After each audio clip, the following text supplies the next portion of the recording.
Oh, I'm the naked historian, now that's just what I am. And I'm a-searching for history throughout this fabled land.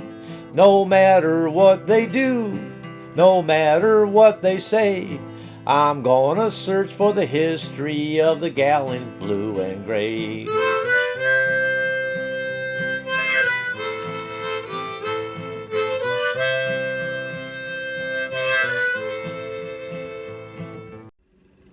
Greetings, ladies and gentlemen. This is The Naked Historian. I'm Michael Albrecht, and it's good to be with you again. Before I begin episode 2, I just want to make a comment about episode 1. I was very touched by the enthusiastic response I received, and it's good to know that you guys are excited that The Naked Historian is returned. As long as you guys keep watching these, I'm going to keep on making them. Today's episode shows a place that's a little bit more modern than what we're used to, but it's some place that I think it's very important that we shine a light on. It's located about maybe a little less than a mile down the road from the Spotsylvania battlefield. It's right around the corner from the historic Spotsylvania courthouse and right down a little ways from the Zion Methodist Church, where Robert E. Lee had his headquarters during the Civil War. It's one of those places that I guarantee 9 out of 10 people aren't even aware exists, and that's really for 3 reasons. Number 1, it's very close to the road. And when something is close to the road, much like Pelham's Corner was that we visited last week, people blow on by because they never have a chance to take a look.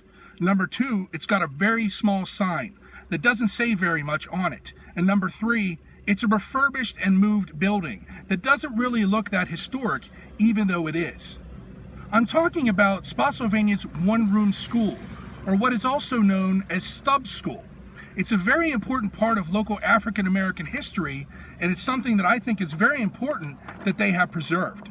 Now, much like Pelham's Corner, there wasn't very much information that I was able to dig up on this, but I was able to find one website online that dealt with historical markers that had a very short write-up, and I'm going to read that to you right now.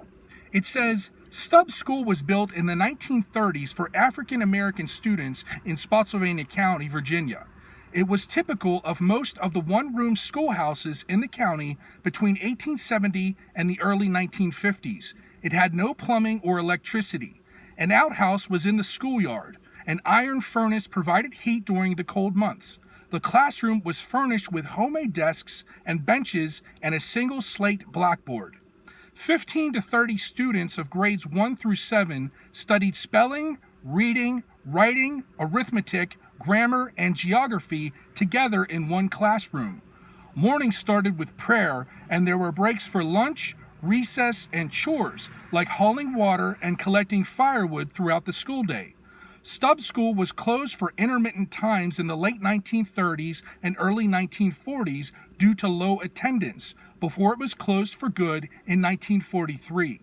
The school was moved from its original location several miles away to its current site in Spotsylvania Courthouse. Over the next few years, Stubbs School was restored with a new roof, a new coat of paint, and repairs to the interior. Now, unlike my usual episodes, we're going to do something a little bit different today. I have yet to walk the property, so you and I are going to explore Stubbs School together. Let's get out of the vehicle. Okay, guys. You can see the rear of the building, and I'm going to do a quick pan to see where it is in relationship to its surroundings. This is the C. Melvin Snow Library. It's one of the larger libraries in Spotsylvania County. There's the Stonewall Jeep, still alive and kicking. And if we pan this way, you can see that it's right near the road.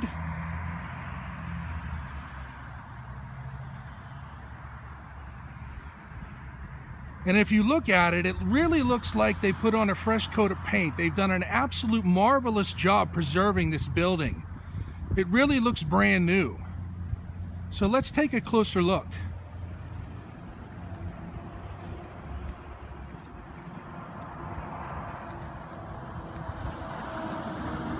If I pan to my right, you can see a reproduction of the outhouse. They've done a fantastic job. A very important part of the property. I'm sure this looked a lot better than it smelled. Very, very well done. And as I turn here, we're going to go up a flight of stairs that's going to take us up to the side of the building, and they've got these very large windows of which we can look inside. And you can see the classroom has been reproduced. You can see the slate board on the wall, the teacher's desk, the children's desks, the American flag. It looks absolutely wonderfully preserved. It looks like that you could have class today.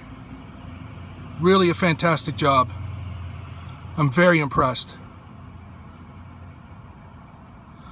Let's take a walk down here. Look in this window. You can see the stove, reproduced, what they use to keep themselves warm in the winter. People pay a lot of money for these at Home Depot. Another part of the recreation.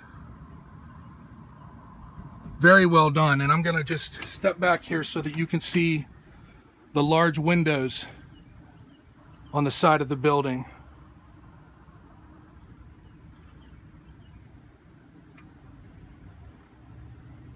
I'm sure they had something to cover those so the children weren't distracted during class.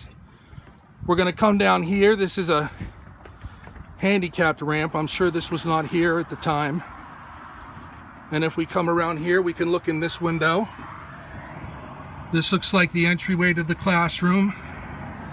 Look down here. Not really anything to see. Sorry for the reflection. If we walk here, you can see this is the front door. I'm going to step back in a minute so that you can see the whole thing. Here is a recreation of the water well where the children got their water. Like the outhouse, they've done an absolutely wonderful job recreating it. Looks like it could be used today. Wonderful. I'm going to step down these steps and back up so you can see what the entryway to the school looked like. One door, one single door. I'm going to pan up here. You can see the chimney that the stove was connected to out the top.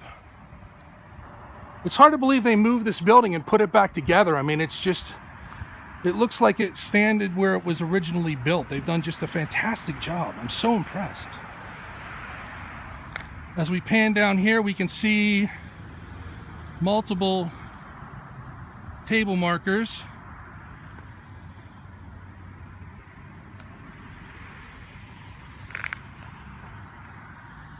Here's one right here. This says the Good Hope Kellard School. Let's read it.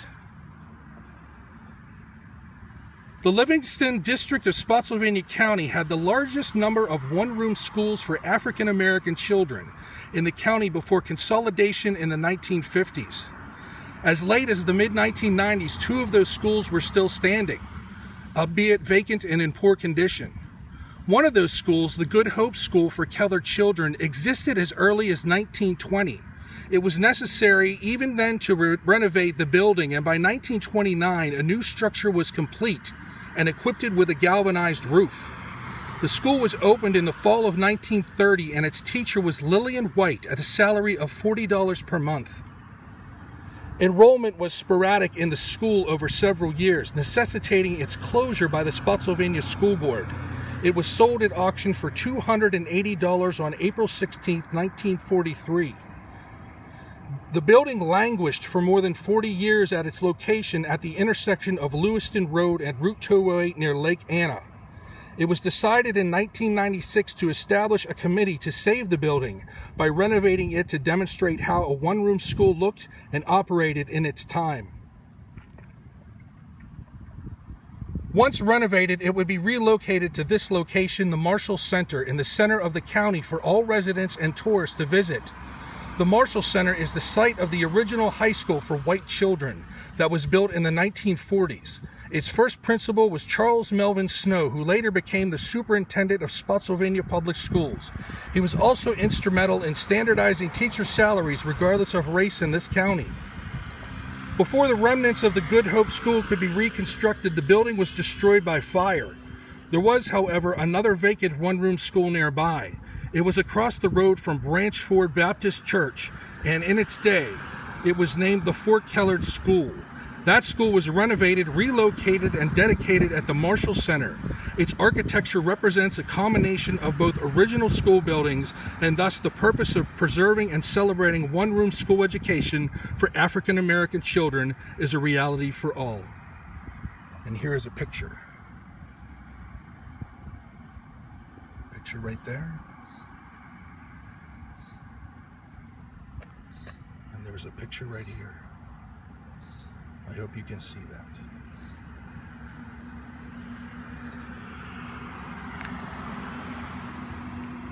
These other markers are illegible because of weather. But I do want to show this. This is a picture of John J. Wright.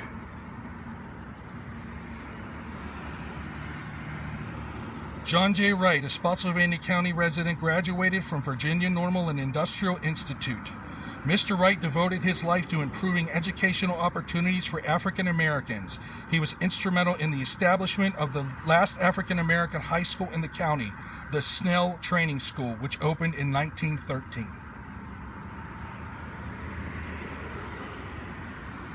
Well, that'll give you an idea of the one-room Spotsylvania Courthouse, guys. It's a great site to visit. If you're in the area, if you're at Spotsylvania Courthouse, take a moment, drive around the corner, pull into the parking lot, get out of your car, take a look at the building. It's a very important part of local African American history, and it really is a wonderfully preserved site.